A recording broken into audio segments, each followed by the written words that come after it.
ભાજપ સરકારના મંત્રી રમેશ કટારા દ્વારા શિક્ષકો મુદ્દે નિવેદન કરવામાં આવ્યું હતું। તેની નિંદા કરતા આમ આદમી પાર્ટીના ધારાસભ્ય ચૈતર વસાવાએ જણાવ્યું હતું કે રાજ્ય સરકારના મંત્રીના આ નિવેદનથી સરકારની માનસિકતા છતી થાય છે। આ ફક્ત શિક્ષકોનું જ નહીં પરંતુ તમામ જનતાનું અપમાન છે।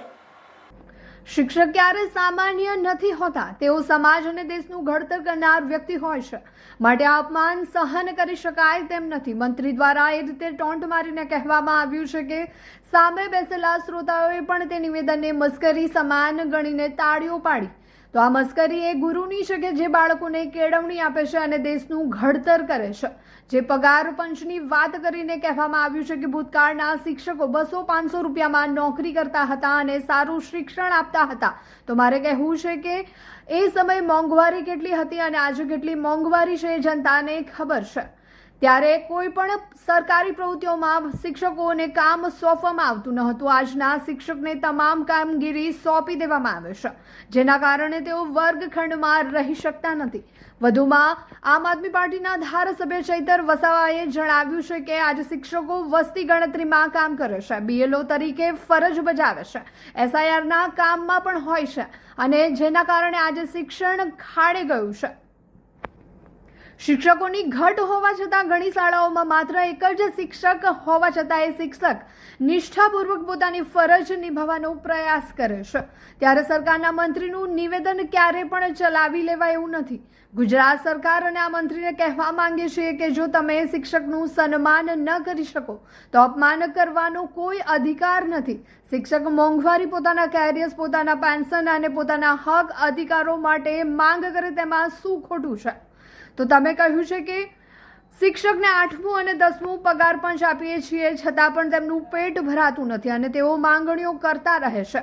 તો મારો એ મંત્રીને સવાલ છે કે તમે ક્યારે 8મું અને 10મું પગાર પંચ લાગુ કર્યું અને શિક્ષકોને આપ્યું?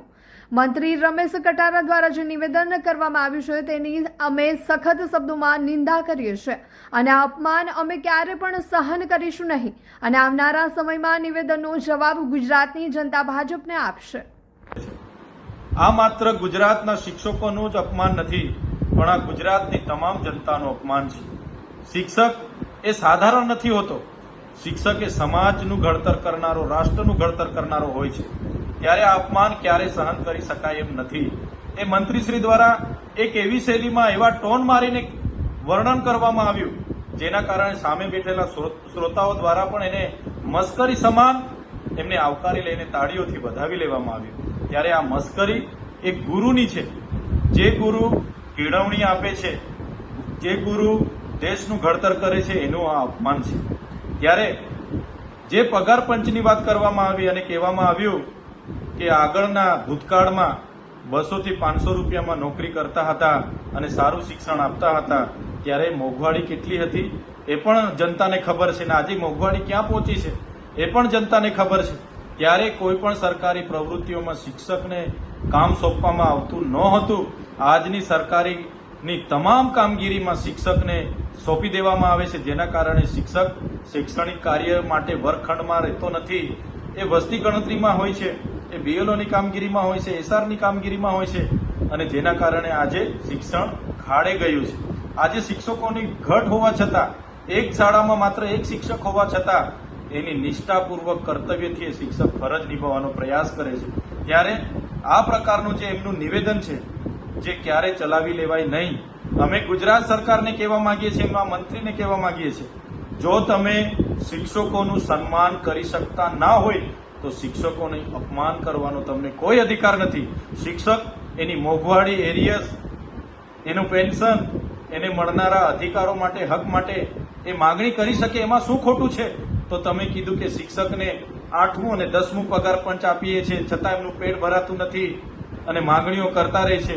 એ મંત્રીશ્રીને કહેવા માંગુ છું, તમે ક્યારે 8મું અને 10મું પગાર પંચ લાગુ કર્યું અને શિક્ષકોને આપ્યું? આવી ખોટી માહિતી ગેરમાર્ગે દોરવા માટે, શિક્ષકોને અપમાનિત કરવા માટે જે રમેશભાઈ કટારા દ્વારા એમની ગુજરાત સરકારના મંત્રી દ્વારા કરવામાં આવ્યું છે, જેની અમે સખત શબ્દોમાં નિંદા કરીએ છીએ અને આ અપમાન અમે ક્યારે સહન કરવાના નથી। એનો જવાબ આવનારા દિવસોમાં ગુજરાતની જનતા આ ભારતીય જનતા પાર્ટીની સરકારને આપશે।